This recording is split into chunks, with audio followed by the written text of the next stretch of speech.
So now we're going to look at putting 10 volts across a 1000 ohm resistor right there. It's going to pass through 10 volts divided by 1000 equals 0.01 amps of current right there. 10 milliamps of current is usually how you convert it when you're talking about it.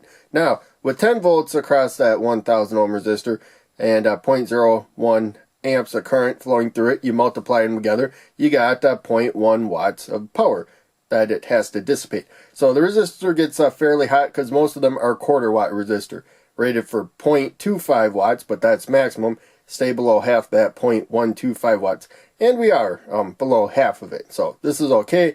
But again, the resistor is going to get fairly warm.